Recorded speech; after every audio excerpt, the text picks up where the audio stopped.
Mémoire vive, mémoire vive. Bonjour, bienvenue sur mémoirevive.tv. Alors, nous sommes aujourd'hui avec Alexandre Jardin. Bonjour Alexandre. Bonjour. Alors, vous sortez votre nouveau livre cette semaine, Les Trois Zèbres. Alors, vous pouvez un peu nous raconter le pitch du bouquin? Il n'y a pas de pitch. Oui. C'est important pour moi. Oui.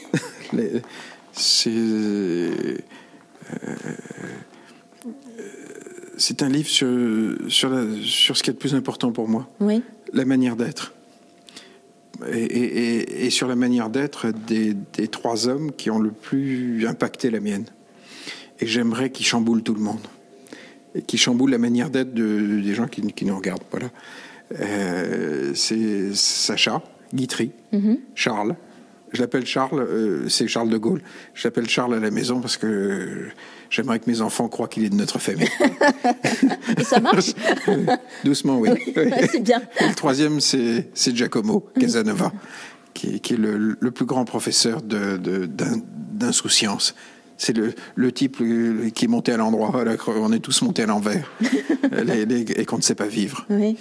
Et c'est un livre sur la France, ou plutôt sur ce qu'elle n'est plus, sur l'énorme joie d'être français, qui vit à travers ces trois individus, ces trois zèbres. On est un pays qui, à mon sens, a été inventé par des énergumènes, par des fous, notamment par ces trois-là. En tout cas, leur manière d'être français, c'est tout ce que j'aime. Il y en a un qui joue, c'est Sacha. Tout. C'est-à-dire que tout ce que vous avez vécu ce matin comme petit problème, Sacha l'aurait résolu par le jeu. Charles, il le défie. Il défie la réalité. Et le troisième en jouit. Et ces trois verbes qui sont pour moi trois verbes authentiquement français.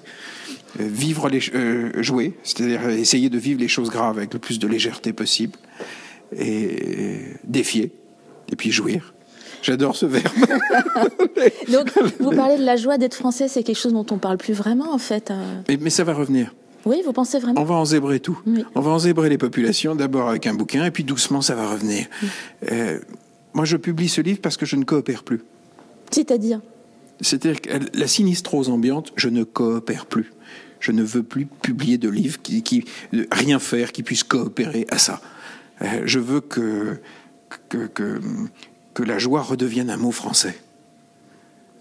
C'est la vocation profonde de ce pays. Et alors, vous rencontrez des gens qui sont dans le même état d'esprit que vous, parce que vous faites plein de choses. Les gens zébrés sont très nombreux. Oui.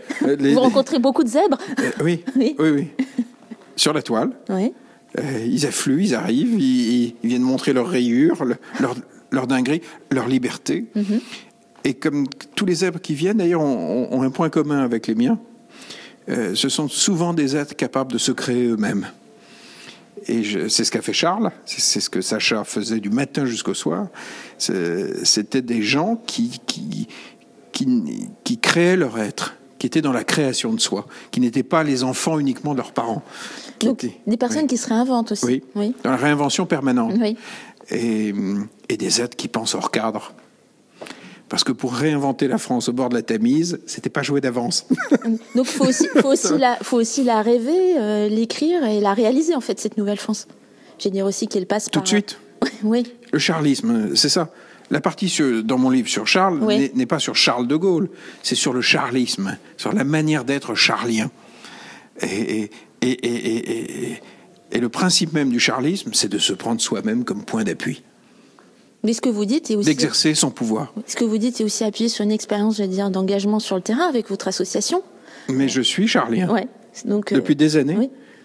Je fonde des associations, mais tous les militants associatifs sont charliens dans l'âme. Oui.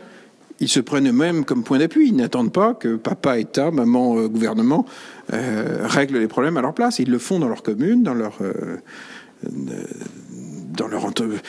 ils le font. Ils passent à l'acte. Donc, à travers la lecture, déjà ce travail que vous avez fait dans toute la France avec le réseau de l'association, oui. Déjà, vous avez pu voir l'état du pays, l'état les différences entre générations. On a commencé à enzébrer. Oui. Parce que Lire et faire lire, c'est un programme de jouisseurs. C'est fait. On a 13 000 vieux qui viennent transmettre le plaisir de bouquiner aux petits. On parie sur le lien intergénérationnel. Et inutile de dire que les gens qui viennent, Ce sont des zèbres. D'ailleurs, on essaie de chasser des emmerdeurs. Le but de l'affaire, c'est de transmettre le plaisir. Oui. Et ça ne peut pas être fait par des êtres sinistres. Ah oui, ça ne fonctionne pas. Ça ne marche pas. Oui. Voilà. Donc l'étape d'après, qu'est-ce que c'est alors pour L'étape d'après, après avoir rassemblé avec un livre tous les êtres rayés, ça va être de structurer la société civile pour qu'elle aborde avec le plus de joie possible le moment où on va devoir recommencer l'époque, au moment des grands craquements politiques qui sont devant nous. Tout le monde le sait, tous les piétons le savent en France, que notre mode de vie, notre manière de vivre, personne n'imagine que ça puisse durer encore 15 ans. Mm-hmm.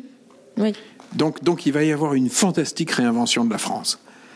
Et j'ai fait exprès de publier ce livre avant les grands craquements. Je veux qu'on se souvienne que nous sommes ça. On n'a rien à voir avec ce qu'on voit au journal de 20h quand on allume la télé. Oui, vous voulez dire que la France, ce n'est pas que ça. Mais non, on n'est pas ce peuple de dépressifs soumis au mini-Colbert qui hante les ministères. C'est pas ça, c'est pas ça. On n'est pas ça. On est... Donc vous ne vous reconnaissez pas dans cette image-là, dans cette réalité qui est donnée pas du à tout. voir. Ouais. Mais pas du tout même. Oui. J'ai autour de moi des zèbres, des gens libres. Je crois qu'on n'a plus de Charles sous la main, mais les Français libres sont là. Donc vous avez votre chronique dans l'opinion, vous utilisez maintenant aussi Twitter pour communiquer. Et alors, après une pause. Oui, donc vous revenez là. J'ai cru devenir fou à un moment. Mais ça a marché, vous allez toujours bien. Ça fait beaucoup de discussions, beaucoup de contacts. Vous avez été étonné, c'est ça, par l'ampleur des retours que vous avez eus? Oui, par l'intensité même émotionnelle des rapports. D'ailleurs, on s'est croisés comme ça. Oui, tout à fait.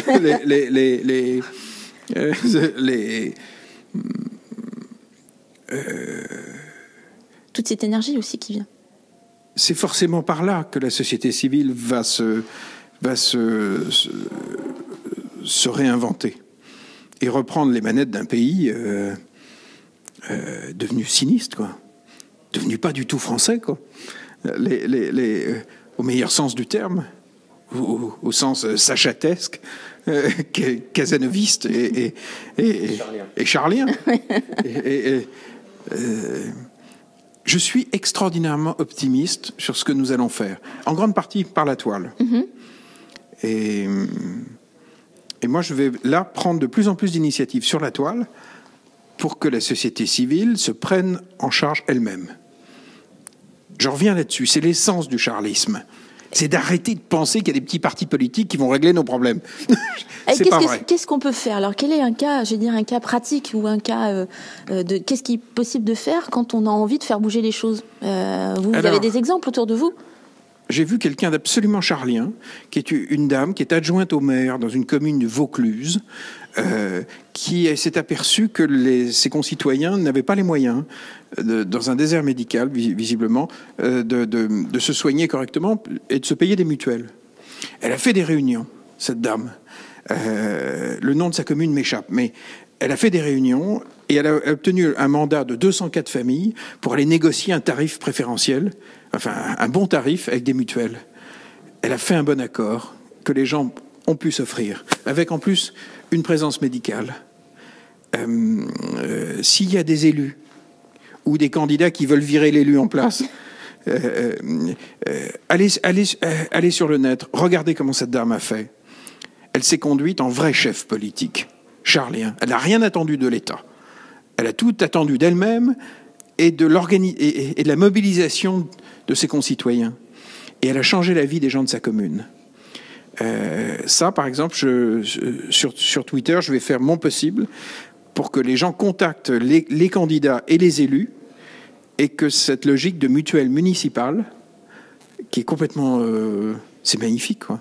Alors ça, vous le racontez dans votre chronique aujourd'hui sur comment elle a fait. Dans ma chronique de l'opinion. Ça veut dire qu'il y a des gens qui voient un problème et qui cherchent tout simplement une solution et aujourd'hui qui arrivent à fédérer des énergies autour de ça. On ne parle pas assez, en fait, finalement, des personnes qui agissent. On ne parle pas de la joie. Oui. Parce que cette nana, je ne sais pas, je dis nana, si elle se trouve, elle est toute jeune ou peut-être 70 ans, j'en sais rien, mais je ne connais même pas sa coloration politique et je m'en fous. Cette femme, quand elle est parvenue à un accord avec une mutuelle, Mais mon Dieu, ils ont dû ouvrir le champagne. Oui. Alors que qui ouvre encore le champagne dans les ministères français? Eh bien, cette femme, elle a donné de la joie. À 200 familles. Oui, 204. Bon, je vous laisse, j'ai un rendez-vous. Oui. Bon, on vous retrouve sur les réseaux et on continuera notre conversation, j'espère. Oui. Merci. Mémoire